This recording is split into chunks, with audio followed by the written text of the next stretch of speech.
Hello and welcome to our viewers on ASI News Broadcast, bringing you the latest top news for today. Obama administration denies mission creep in Iraq as U.S. force size grows.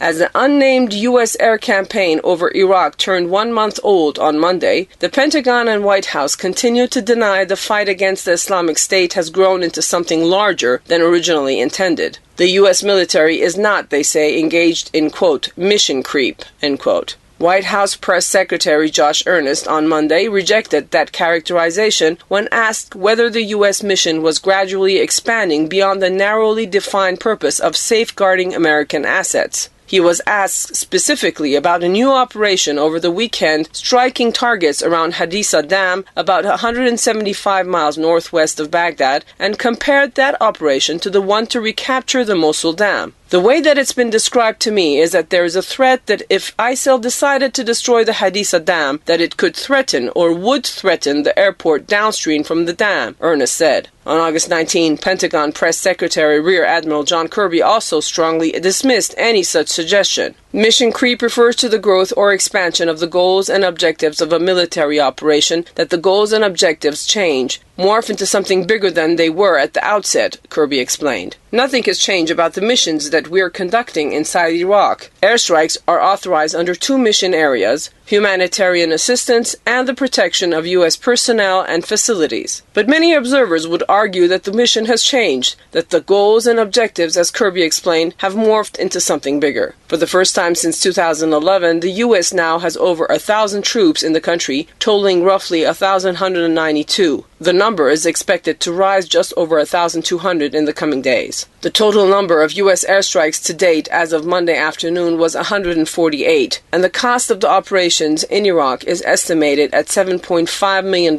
per day. On Wednesday, Barack Obama is expected to outline a new plan to address the ISIS threat, but already he and members of his administration have increased the rhetoric in their shared talking points, using some variation of the words dismantle, degrade, defeat, and destroy when it comes to describing how the U.S. will confront ISIS. Speaking with NBC News over the weekend, Obama said, "We are going to systematically degrade their capabilities. We're going to shrink the territory that they control, and ultimately we're going to defeat them." Speaking earlier from the White House, though, Obama also said, American combat troops will not be returning to fight in Iraq because there's no American military solution to the larger crisis in Iraq. But others in his administration have repeatedly forecast a broader and longer struggle. Vice President Biden last week proclaimed the U.S. would follow them, ISIS, to the gates of hell until they are brought to justice. Secretary of State John Kerry said last week the mission could go on for years.